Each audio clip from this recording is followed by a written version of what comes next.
बंगाल में 15 सालों में 20 सालों में जितना विकास होना चाहिए बंगाल का विकास नहीं हो सका। विरोधी दल को सुझाव भी देना चाहिए, सिर्फ उनको परेशान रहने की जरूरत नहीं है, सरकार को सार्थक सुझाव भी देना चाहिए। कोरोना संक्रमण के मामले तेजी से बढ़ रहे हैं। बात कर ले कि एक तरफ बंगाल में चुनाव है तो वहाँ भी लगातार जिस तरह से बात कर ले तो तमाम जो राजनीतिक पार्टियाँ हैं वो प्रचार प्रसार में जुटी हुई है। लेकिन वहीं बात कर ले जिस तरह से यह सवाल आज जो श्रवण कुमार हैं, बिहार सरकार में मंत्री हैं, वो भी बंगाल गए हुए थे, तो यह सवाल उनसे किया गया तो उन्होंने कहा कि बंगाल की जो भी जिस तरह से बात कर ले कि बंगाल में जो कुछ भी निर्णय होगा वो निर्णय जनता को बंगाल की जनता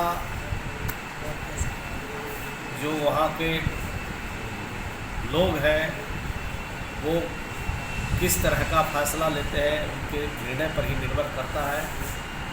लेकिन इतनी बात मैं ज़रूर कह सकता हूँ कि बंगाल में 15 सालों में 20 सालों में जितना विकास होना चाहिए बंगाल का विकास नहीं हो सका। बंगाल में जो शांति कायम होना चाहिए, आपस में मिल्लत होना चाहिए, प्रेम होना चाहिए, वो नहीं है।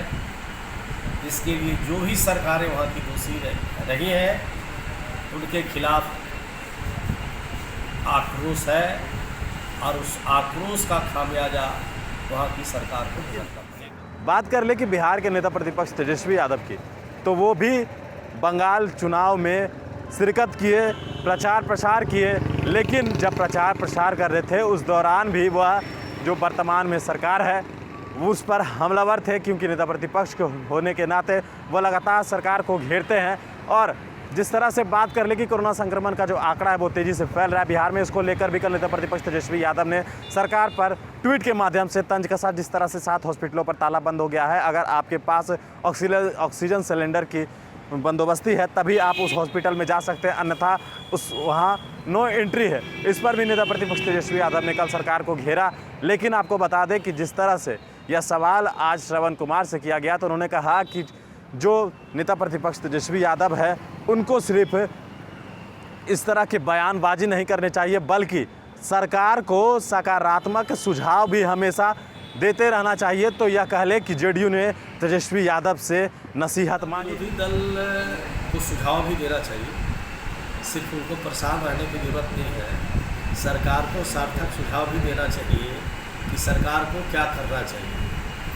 और उनको परेशान होने की ज़्यादा ज़रूरत नहीं है। सरकार बिहार में सक्षम है और बिहार में जो समस्या है, जो परेशानी है, जो दिक्कत है, उसको हल करने में बिहार की सरकार और बिहार के मुख्यमंत्री जी तत्पर है, काम कर रहे हैं और उनको सफलता भी मिली। इस तरह से बात कर ले कि उन्होंने कहा है कि जो नेता विरोधी दल होने के नाते उनको सरकार को सकारात्मक सुझाव देने चाहिए।